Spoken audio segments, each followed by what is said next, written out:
So welcome. Thank you for coming tonight to Radical Embodiment on the Trillium Awakening Path. My name is Joanne Lee. I'm an interning teacher with Trillium Awakening, and this is my colleague, Margit Bantowski, also a teacher with Trillium Awakening. This is the second in a series of 3 presentations, and these reflect the 3 aspects of the Trillium Path. And if you are familiar with the Trillium flower, which is native to this region of the country and many others, it's a 3-petaled, beautiful 3-petaled spring flower. And the 3 petals of our path are consciousness, embodiment, and mutuality.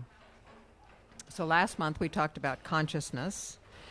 Tonight we're going to be discussing embodiment, and next month, June, I think it's the 19th, we will be touching on mutuality.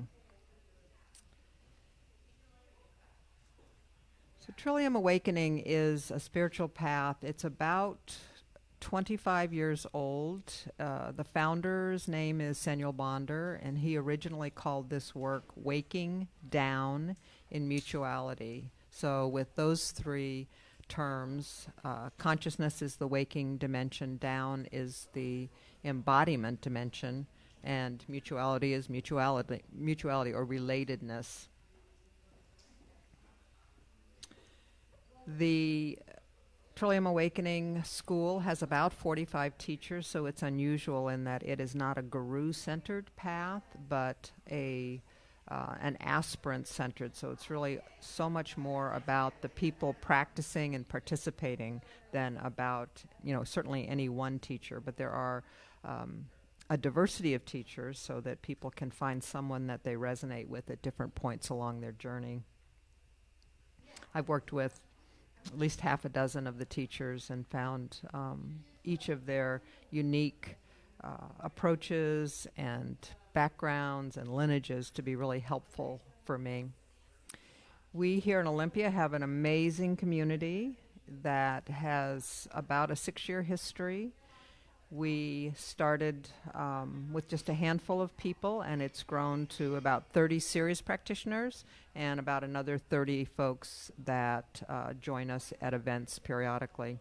And this is in a fairly small town. If you're not familiar with Olympia, we're about 50,000 people.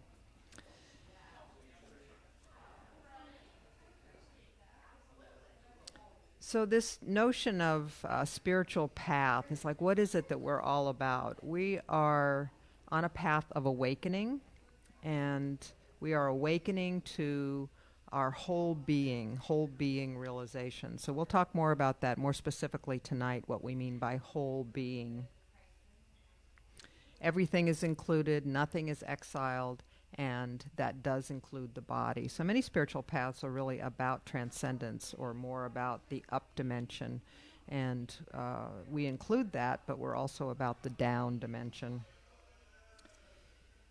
So Margit is going to give us a little bit. I was going to read this quote from Fred Lamott. So Fred Lamott is a local poet and teacher. He has been a wonderful addition to our sittings and events and workshops. We love his poetry and his quotes. So this is from Another Cup. It's not that you attain the goal, but that all the light in the universe falling toward you forever finally arrives in your body. So let me read that again from Another Cup. It's not that you attain the goal, but that all the light in the universe falling toward you forever finally arrives in your body. May it be so. Yeah, beautiful. Thank you, Joanne, for introducing Trillium and this series. I'm going to do a little recap around consciousness. Our last conversation here, we explored consciousness in more depth, but I'll just hit some highlights so you can remember that and weave it into the movement today in embodiment. So Joanne was saying that this whole being awakening is realizing all dimensions of ourself. So one dimension is consciousness, and it is part of this path. And recognizing that infinite, subtle, pervasive space awareness is a very important step. Sometimes it's experienced as a witness. Some of us can experience that awareness from, it's that part of us that's watching our experience. Welcome. Yeah. So one way to think about consciousness or awareness is let's say there's a room in the basement. You go down in the basement and you switch on the light, and then you look around. So the looking around is you might see an object. Okay, I see a speaker, I see a bench, I see a workbench, I see a shelf. So that's our attention. The attention that is focused looks at specific details, right? And that's where our attention tends to be most of the time throughout our day, is we're looking at the computer, we're looking at our cell phone, we're looking at the person that we're having a conversation with. And so our attention tends to be kind of focused and direct and task-oriented. But like in that basement room with the light on, the light is what allows us to see anything in the first place. So like that, our awareness, that soft part of our being that registers everything, is like that light switch in the basement. Without awareness, we couldn't even focus on, the soccer shoes or the washing machine in the basement. Does that make sense? So, interestingly, that this awareness is also the most subjective part of ourself. That awareness is watching everything, including the body. So, it's aware of the body. It's aware of the emotion. It's aware of thought. The awareness is aware of a sense of self, right? So if you say, I'm the sense of self, I feel like me, what is it that's aware of feeling like me? There's something prior to the feeling of me. And that's what we mean by consciousness and awareness.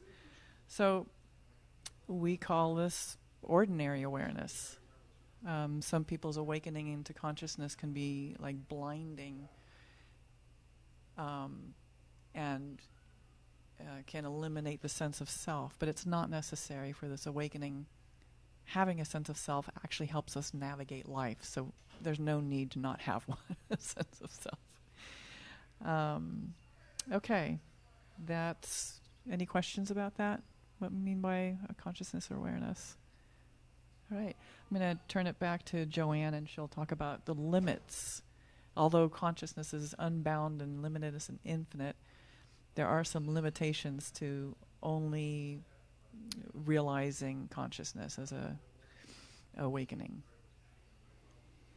I think something about consciousness awareness that was a surprise to me was its quality of, I think I would call it ordinariness. So my anticipation pre-awakening was that consciousness was this big, startling, blinding white light kind of experience, when in reality it's so pervasive, it's so much a part of who we are, always being, that it can feel challenging to recognize, to realize. So the limitations of consciousness, I certainly can relate from a personal standpoint in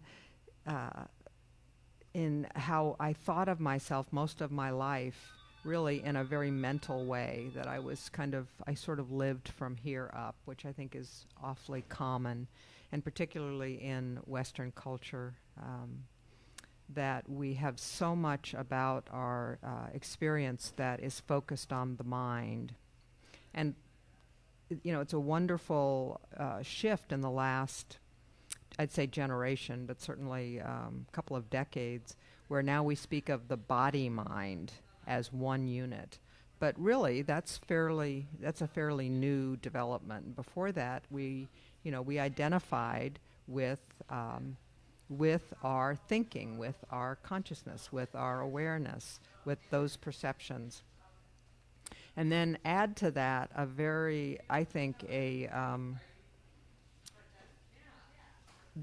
all of the Eastern orientation towards conscious awakening or transcendence, this notion that with realization, with self-actualization, that somehow we're going to sort of move up and out of the messiness of this life and this body and this world, and that this transcendence will somehow save us from the realities of life, the messiness of relationships and having bodies and having to work and all of the things that we do.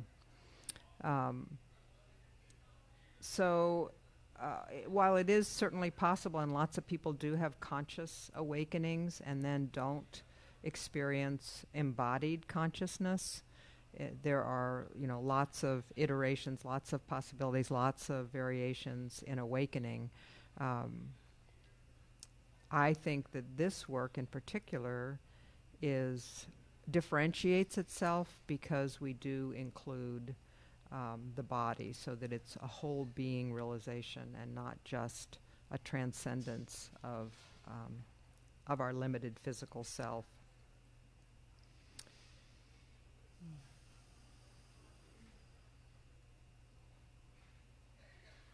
This notion that that spirit or spirituality or consciousness is somehow better than or preferred to the ordinariness of life, the day-to-day kinds of things, is not our path. That's not our path. I think built within some of the Eastern philosophy is this notion. There's the chop wood, carry water. Before enlightenment, chop wood, carry water. After enlightenment, chop wood, carry water. Well, we're very much about chopping wood and carrying water. That's what we're about, and everything else involved in that. So, I don't think of it as a limitation of consciousness so much as I think of it as an expansion. So it's not just, I think of transcendence, I just always think of it as up. Maybe that's my Catholic upbringing, It's like it's up here, where for us consciousness is everywhere and everything.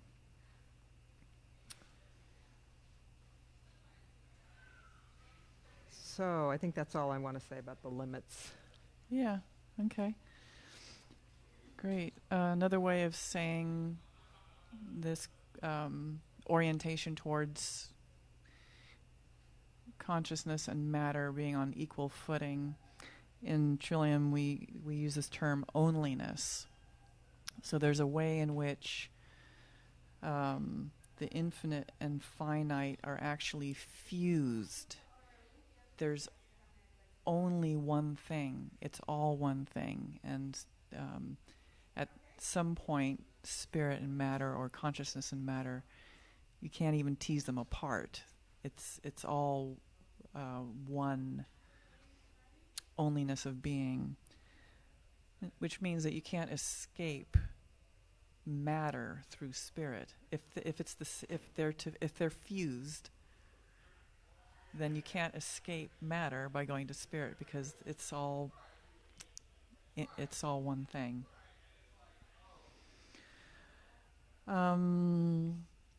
So let me read a little poem as we move towards embodiment. This is called Home.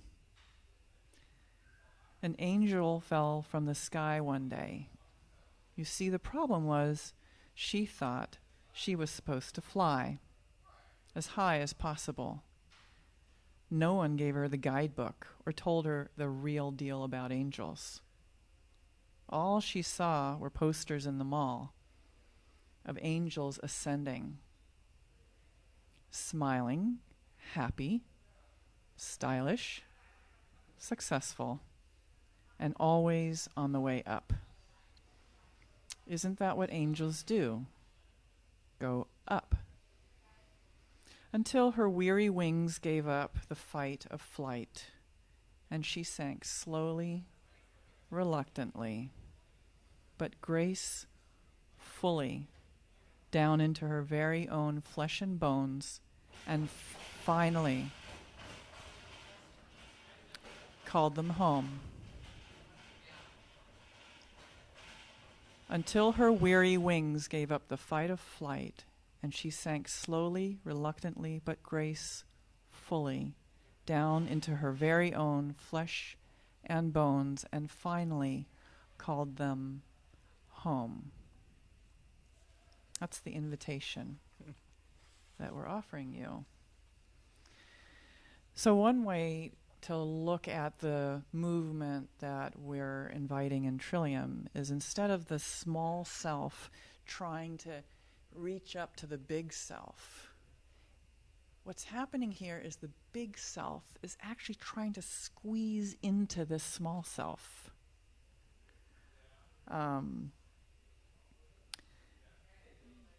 And so how do we cooperate with that process is really the question. How do we cooperate with spirit, consciousness, fully inhabiting the flesh, fully fusing and marrying matter? So one way to explore this is look at resistance. If we're going to make a welcome mat out of ourselves for the infinite to merge with our finite, then if we're resisting this incarnation, it's not going to be very welcoming. So the process really is about relaxing. It's about noticing the ways in which we push away our experience and turning towards our experience, relaxing into it, and allowing ourselves to open and up into our being.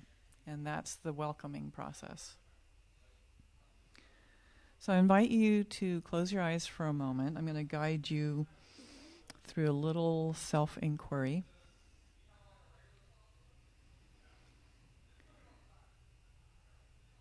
And just notice what it's like to be you in this moment.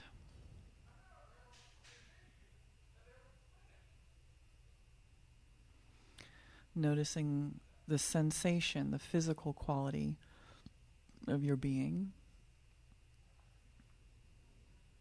the emotional quality of your being, even the mental quality, that can be here too. No need to exile anything. And as you notice your body, instead of observing your body, see if you can actually be inside it, inhabit your body. One way to play with this is to start with your hands. So noticing your hands, what your hands feel like, the temperature of your hands, the texture of your hands. And now actually see if you can inhabit your hands.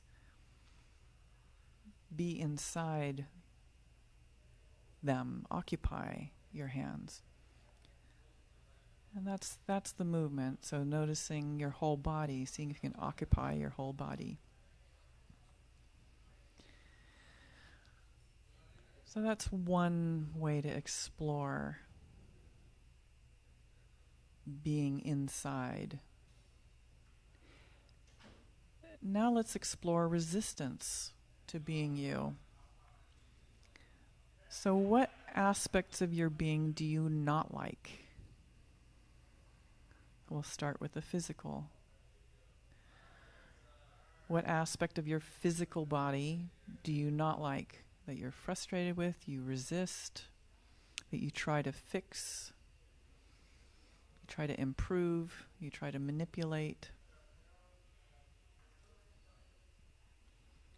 or even control?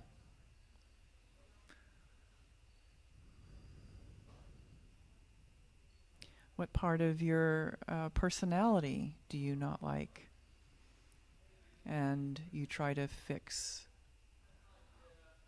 or improve or control or manage.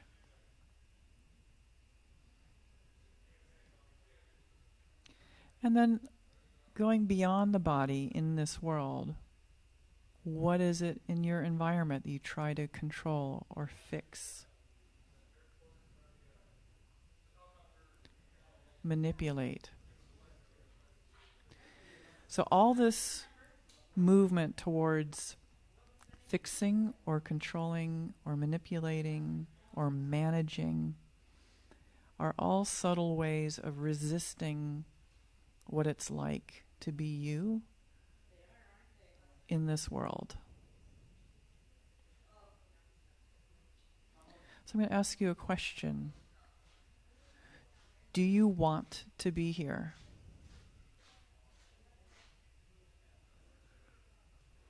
Do you actually want to be this body, your body? Do you want to be your personality?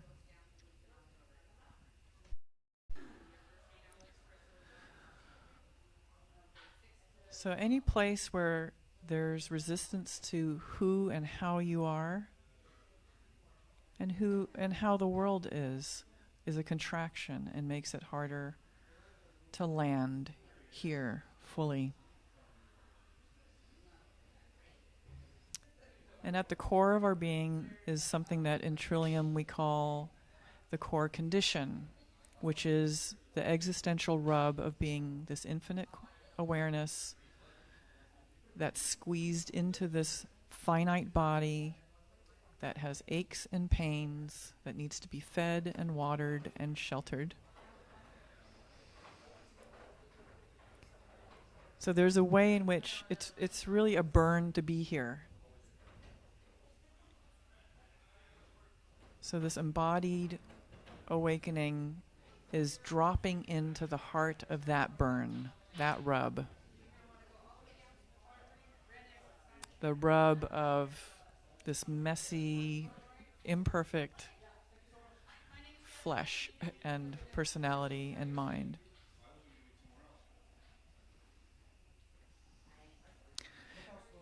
And just to say, for those of us who have had trauma, being with our experience and not resisting it can be pretty challenging. So having a safe environment to encounter the discomfort of being in a body you can benefit from having a safe environment and a good support to actually land in here, in this body. Does that make sense? You need both consciousness and a safe environment to land in this flesh. All right, Joanne, I'm going to hand it over to you, and we'll talk about our experience of what it's like when this actually happens. I want to put a plug in for a book called Dancing in the Fire, which is 15 or 18, 20 stories of embodied awakening on this path. It's the earlier incarnation called Waking Down and Mutuality. Our Trillium Awakening name and brand, if you will, is only a couple of years old, but same work, same path, same teachers. And it was so helpful to me to get a sense of how different people experienced this, because every single awakening story was different. So mine is unique to me. I had a lot of resistance. I was doing a lot of this in my life. I went through a period that in this work is called the sacred dissolution or something like that.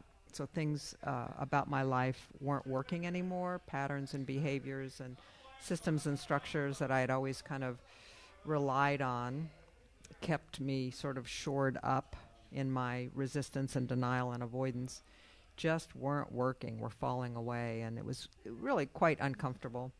I ended up in a I felt very drawn to an intensive workshop, and in that space and time with a very wonderful, talented teacher who's been in this work a long time, Hilary Davis. She helped to, I'm going to use the term green light, and I'll talk about it a little bit more in a minute, but she helped me to green light those parts of me that were just unacceptable, that I didn't want to look at or talk about or have anything to do with. And it was radical for me that she was able to embrace me wholeheartedly, accept me and love me with all of that. And not only did she accept that in me, but she also let me know that she had some of those same parts in her. And something about that deep mothering that enabled me to relax enough that I had my conscious embodied awakening. And for me, it was very disorienting. And I literally woke up. I literally woke up in the morning, one of the mornings in this workshop, embodied. And at the time, I mean, I'd never done this before, and I'd never actually heard of anybody else who did it just this way. So I didn't really know what was happening. I just sort of landed in my body in an energetic way and in a way that I was totally non-separate from everything around me. I was in, it didn't hurt that I was in Northern California. There was a beautiful hot tub that I went out to. I'm looking out over rolling golden hills as the sun rose. It was kind of classic water birth. I had my hands folded in front of me in the hot tub, and I looked down. I was taken with the just the sort of blissful scene, and then I looked down at my own hands, and I recognized my own preciousness, which I had never really had any sense of before. So I had that experience with my children. I recognized their preciousness in their sweet little hands when they were born. But I'd never experienced that myself for myself. So I had this experience of feeling completely and totally loved and loving and just existing as love.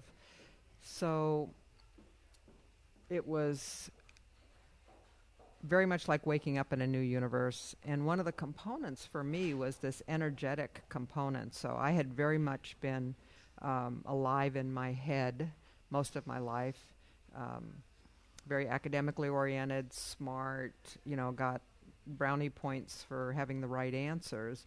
And even though I did yoga and I danced and, my body worked, but I didn't really inhabit it. So this morning I woke up with this complete, full, energized sense of my body, which has persisted to this day. And I didn't really understand that part. I had another teacher in Trillium explain it to me after a while, like, what exactly was that? And he put it in a Buddhist context, talking about Shiva and Shakti, Shiva being the consciousness principle, the pure void, potential, unrealized potential, and Shakti being the manifest, Shiva being the masculine, Shakti being the feminine, so Shakti being the manifest. So basically, I had, I guess, Shakti inhabiting me, or me inhabiting Shakti, or however that works. So, part of this, the radicalness of this path is that we are each claiming our own awakening in whatever way that happens. And it's not cookie cutter. It's not, no one else's awakening is like mine, and mine is not like anyone else's. Certainly there are threads. There is our teaching, which can guide us and sort of lead us. But for each person, it's unique. So to whatever extent we're looking for signs and signals that somebody else marked along the path, we may miss our star. I think that's all I want to say. Thank you. Thank you. Yeah.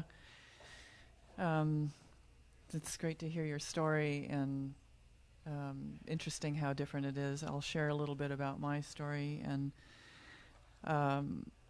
for me, the shift happened when I was sitting in the upstairs room of my house, and it was snowing outside. And no problem.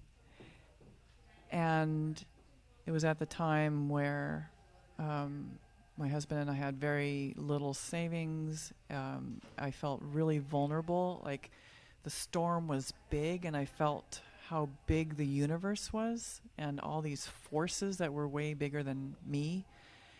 And I realized if something happened to the house, we didn't have the money to do any repairs. And I just fell into that profound vulnerability. Like there's this body, it needs food, it needs water, it needs shelter, and there are forces of nature that could wipe me out. And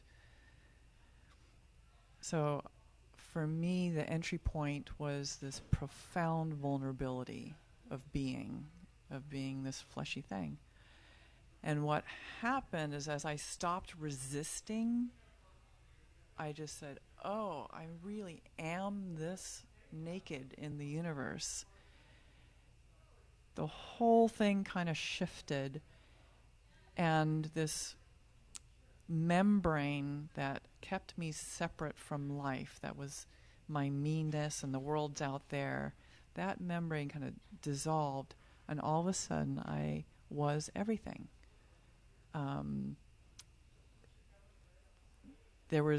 I was the universe. It was all one thing. If I moved my hand, the whole universe moved. It was as if I had no skin, and every square centimeter of my body was threaded into the fabric of the universe. Like there was no separation at all between my surface and the surface of life.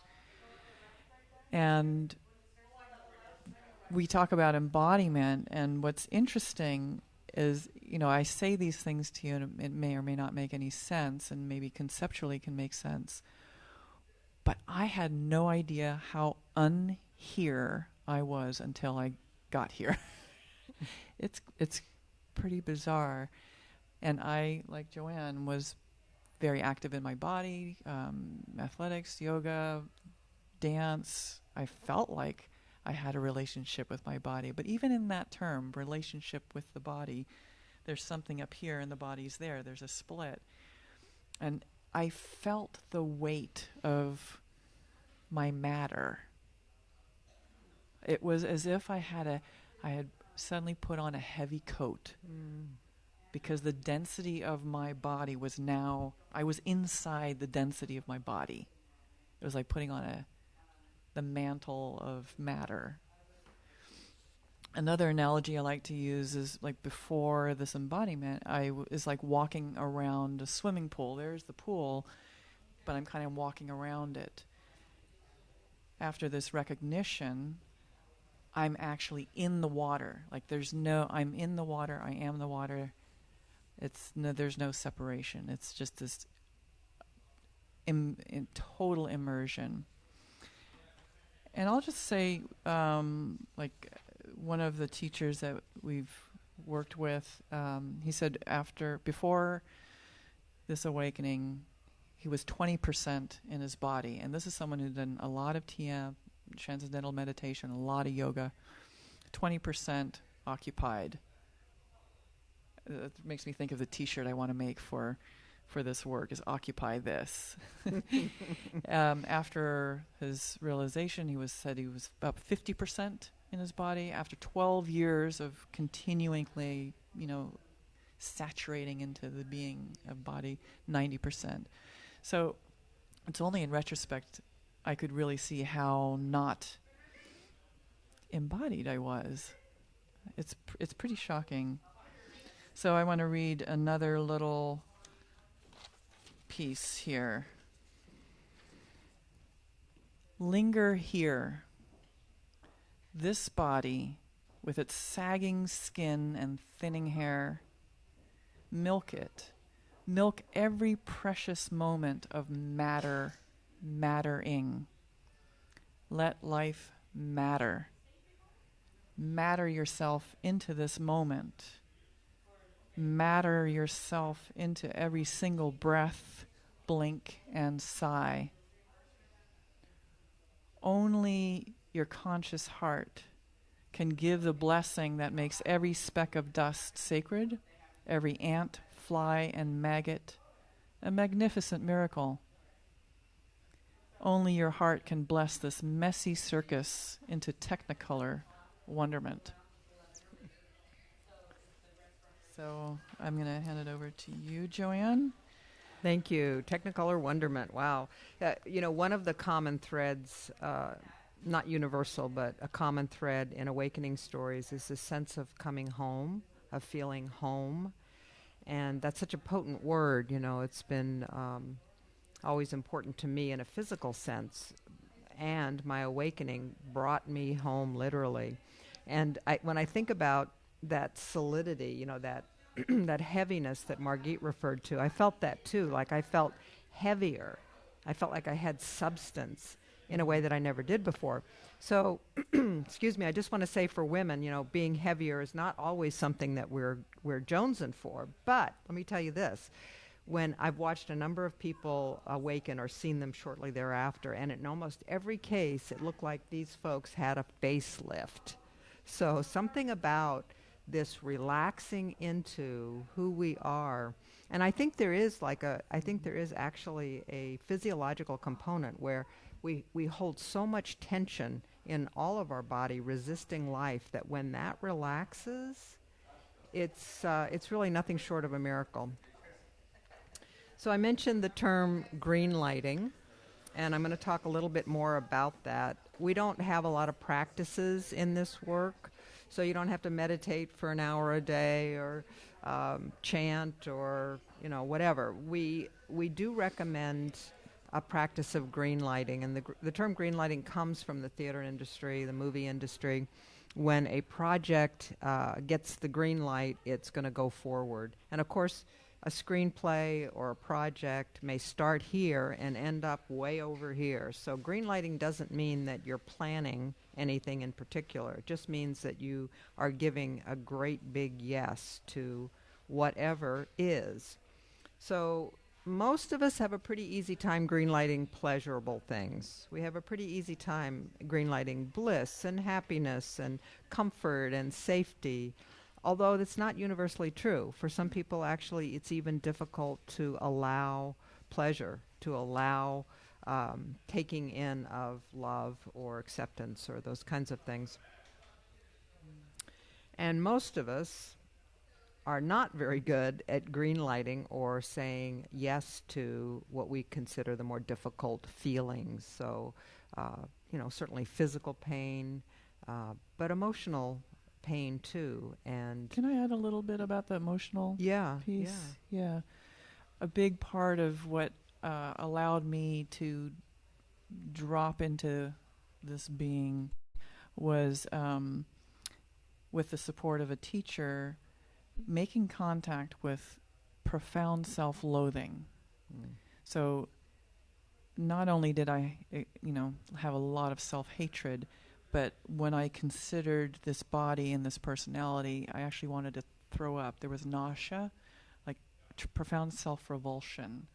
So having someone there who was non-judgmental and very spacious and welcoming allowed me to encounter how much I didn't want to be this. And it was excruciating. So some of the places that we may need to contact to land here can be kind of tender. So anyway. Yeah, this is not for the weak of heart. I don't think anybody's really weak of heart. We all have tremendous hearts. And this work calls that forth from us in a really, really big way. And so, as Margit's saying, I'll use the masculine-feminine continuum, not about men and women, but about those, those essences. So this work requires both the feminine accepting and holding. So my teacher, before my awakening, was able to accept parts of me that I had not been able to. And that enabled me then to accept those parts. So I needed that unconditional love and support. And very few of us get all that we need of that as babies and children. And it's not because our parents are bad. It's because they didn't get it, and their parents didn't get it, and their parents didn't get it. So we need that. And we can do it for ourselves, but it's so helpful to have teachers and guides. And we also need the masculine. We need that guidance and support and that discrimination and the challenge. So both of those can call us forward in this process. The other aspect, we template off of them. We template off of folks who are awakened and awakening. And some of it can be conscious and intentional, but I think the vast majority of it is an energetic resonance that, this tuning fork, this awakened tuning fork over here awakens that same resonance in us and catalyzes our process. So we have a community here that is a part of that catalyzation, a part of that support, and it's the aspect of this work that we call mutuality. So this next month, June 19th, we'll be focusing more on the mutuality aspect of our work. We have a beautiful parade of singers coming through our space right now. Good luck with your performance, everyone. So, any questions? We've got probably as much time as we want. Any questions about anything that we've covered tonight? Yeah, we don't have a monitor. No one's coming over here, There's no hook. What I love about this program is that with all my many years before that, as I said, it was like this seeking to reach that. Mm. And it never occurred to me to be taking that and putting it down here. And that's what I really love this program, that it's the integration of finite body self and the infinite consciousness. Yes. I love that about this program. Can I read you a poem about that? It's called A Secret, again from Fred Lamott. Now that it's midnight and the noise has stopped, I'll tell you a secret. You are the candle. God is the moth. Now that it's midnight and the noise has stopped, I'll tell you a secret. You are the candle and God is the moth. So I want to mention a few upcoming opportunities and next steps, and then I will close with a poem too. So there is a mailing list here. If you're not here physically and you want to be on our mailing list for local Olympia events, our website is www.trillium, Trillium, Olympia.org. The international site is trilliumawakening.org, and they're both very rich resources, lots of good information at both sites. Our local site has a calendar, so all of our events are listed. The next opportunity for folks to participate is a sitting this Friday night that I will be offering in my studio on the west side of Olympia. Everyone's welcome. If you haven't been to a sitting before, I ask that you contact me ahead, and we'll just chat briefly on the phone. We offer workshops periodically. Margit and I just did a beautiful workshop yesterday at the Evergreen State College. We called it Honoring the Divine Feminine, Timely Medicine for a Hypermasculine World. I'm still in a state of bliss from that event. The next workshop that we have locally is two teachers, Max and Tatini Goler, who will be here the first weekend in June for a weekend workshop. We, about every quarter, bring in teachers from around the country. And we have two anchors for our teaching. One is called the Orientation Course, and that's offered periodically, either in person or virtually. And the other one is called the Foundation Course, which is available to purchase at the IM website, right? So that's, There's links to it from the main website. yeah. And it's online, self-paced. Yeah, it's self-paced, so you can do that at your leisure. I actually went through it once on my own early in my introduction to this work, and then I got a little group of people together, and we went through it together. So it was really useful to have other people to talk about the concepts with. And we refer back to that a lot. It's tremendous material. So anything else? Just welcome any more questions or comments.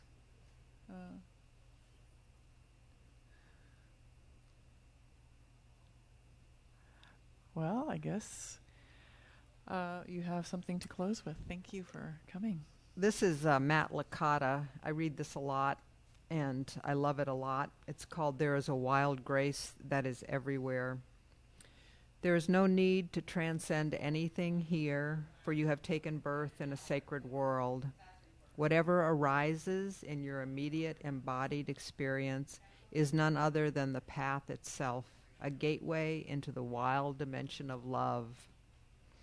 Even your despair, your confusion, your fear, your anger, and your sadness are revelations of intelligence pouring into this reality to expose a secret place within you. From the perspective of awakened mind, there is no bias for wisdom over neurosis, divine over human, or clarity over confusion, for anything met with pure awareness and open warmth is self-liberated into the ground of being itself. This is a spirituality of intimacy, friends, of the breaking open of your naked, messy, vulnerable heart. Fall into the unknown and come closer, and even closer than that. There is a wild grace that is everywhere, that keeps the stars from falling out of the sky. It is the same grace that has assembled you as you are, cell by cell. Thank you, Matt Licata. Ah, I have tears. Thank you. I forgot about that. And thank you, everyone who Yeah. showed up today, and we look forward, hopefully, to seeing you again next month. Thank you. Thank you.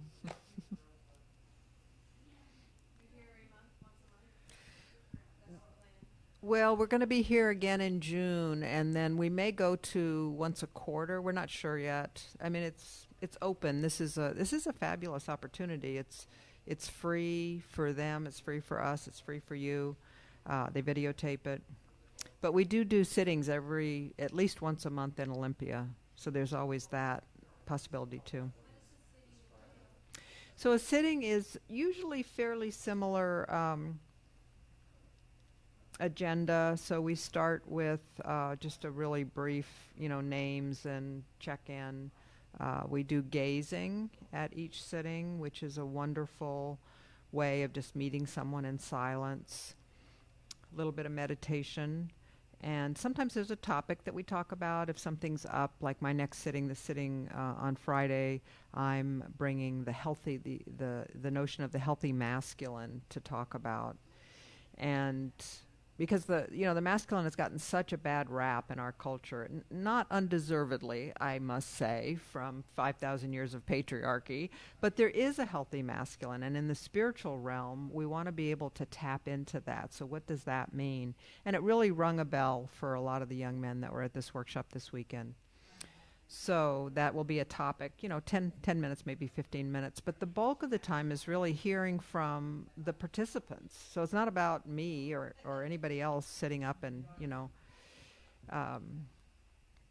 some teachers do that, but that's not my style. So mostly it's about hearing from participants and then, potentially a little bit of engagement if they want reflection. And often it is, what is your awakening process? What is happening for you? Where are you in that? But it can be anything, if your dog died yesterday, that's probably what you want to talk about, and that's perfect. That's fine. It's, again, this notion that we're whole beings, and there is no separation in any part of our life. Spirituality is integrated into everything else, and everything is, that from the perspective of awakened mind, there's no bias for wisdom over neurosis, clarity over confusion. So we welcome it all. Can I add a little bit to that? Yeah, sure. So part of the process is this embracing who and what we are in the moment. And so when we gather in a circle, we create a space where there's no fixing, no judgment, no advice, no manipulation, no correcting, no setting straight. So the opportunities to notice what's true right now and relax in presence in the bigger space around it so that it can integrate and soften. And as these tender parts come home, are embraced, they're no longer exiled, right? The exiling is welcomed home. The parts are welcomed home. Then you can relax. There's a lot of energy in keeping things undercover. A lot of energy. There actually can be a lot of grief to realize how much life we've lost in trying to stay safe. And so as that white knuckle trying to stay safe and manage parts softens, we share those edges, and then the relaxing allows awareness to, we get to land here. We land here more and more. So the practice of speaking the edge, softening into what's real, we practice that together by sharing and reflecting. Yeah. Does that make sense? And you can always, it's all up to you how much you want to share. You don't have to rip and spill out your guts, It's really what feels right for you to speak. And just being in the field together is catalytic. That's the other thing that we didn't really mention transmission tonight. And it was a concept that I was a little skeptical of in the beginning of my work on this path, this notion. But, we do resonate. And this is a very particular, what I would call a very particular spiritual DNA. So it's different from Zen Buddhism or different from, any other path. And to be in the presence of people who practice this and who are awakening is nourishing. And, I think people are either attracted to it or not. In the beginning, I was very attracted to it, even though I was going through this dissolution, this messy falling away of big parts of my life and self. So I was a literal mess, and I would come to sittings and I would just sob and sob and sob and sob and sob. I can laugh about it now, but it wasn't very funny at the time. But I was drawn to this transmission. It felt nourishing to me. And so I kept coming back. Sounds a little like AA. Keep coming back. Coming back. Yeah. Yeah, and we invite people to use their discernment and there's no need to believe anything. We're mystery is infinite. This is just one way to slice the pie and give words to experience. So all of this teaching is only valuable to the degree it helps you cooperate with what's already a very natural process. And it's really up to you to see if it fits or what fits, what doesn't. There's no requirement to believe. It's just, is this helping me land in myself or not? Yeah. People I've been talking with in my spiritual circle for many, many years, they hear you use two terms come out of your mouth they never heard before: transmission and mutuality. And it's been intriguing them. And they ask me, what is that all about? And it's like when I describe transmission, I describe it as this sort of delicious, like you say, nourishing exchange of energy. It's not sitting at the feet of Buddha. Yes. Like Yeah. and it's just the way you describe it. It is this wonderful, nourishing exchange. This place that, for me, somebody's been in this work only a couple months, I'm loving it and appreciating it so much. Yeah. Yeah, and mutuality too, I agree. I think it's really I think it's the cutting edge of spirituality. So again, we have so much Maybe not so much from Western tradition, but I think of Eastern tradition as more about, your process is yours. You go meditate by yourself or you go retreat to the cave. I mean, I guess even in the Christian traditions there are there can be the ascetic or monkish aspect. But we're really about the engagement and relatedness and the recognition of no separation, because we in this culture are so separate, that's so driven into us. So this is a radical departure from that. And that doesn't mean it's always easy. And mutuality doesn't mean that we're always nice or that we always like each other or that we always agree. But it's about the engagement, and it's very potent. Yeah, and so there's this paradox that I am everything, which means I am you, and I'm also the separate. So I'm everything, and I'm also separate. I'm you and this separate being. So part of the dance is to honor your truth. What I do to you, I do to myself. Mm-hmm. So part of the burn of awakening into life, like we're awakening into relationship with life, in life, is a responsibility to notice how I impact you. So I may not have had an intention to impact, but if I did impact, it's my heart that will break. Mm. So I like to call, my husband is here, David.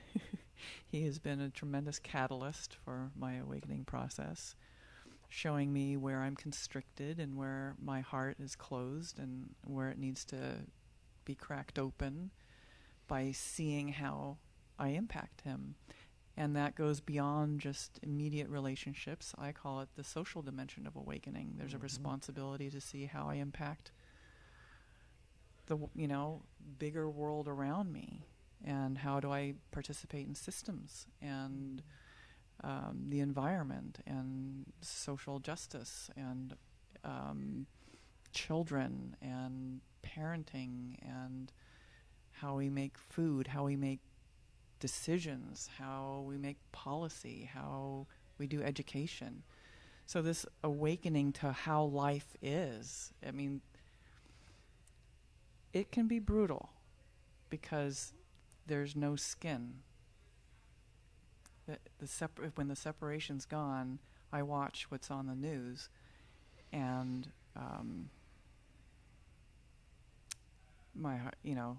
there's more glory in the world. I see, raindrops on fern fronds, and it's a miracle, and the pain is more visible and visceral.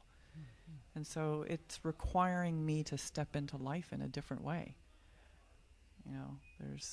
It's a different level of engagement. Like the game is raw and real and relentless. And it's bliss. There's bliss too. There's a quality of relaxation and peace that was never there before.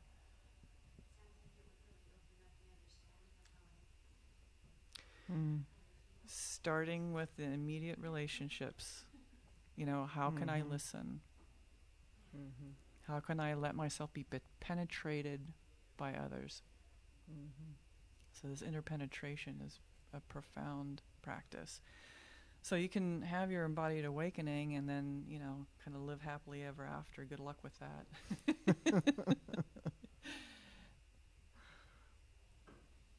But it's not to say that it's not worth it.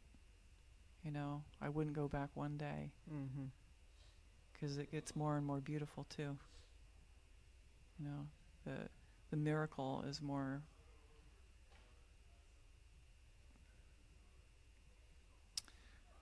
shimmering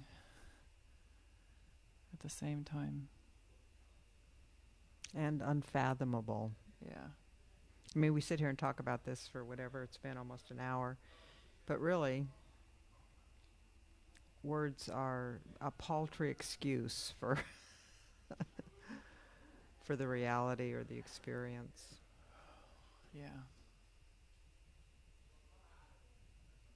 My edge now is to saturate into life. Like, how can I saturate even more? Can I be even more here? Can I be even more in the world? More in, like, not turning away.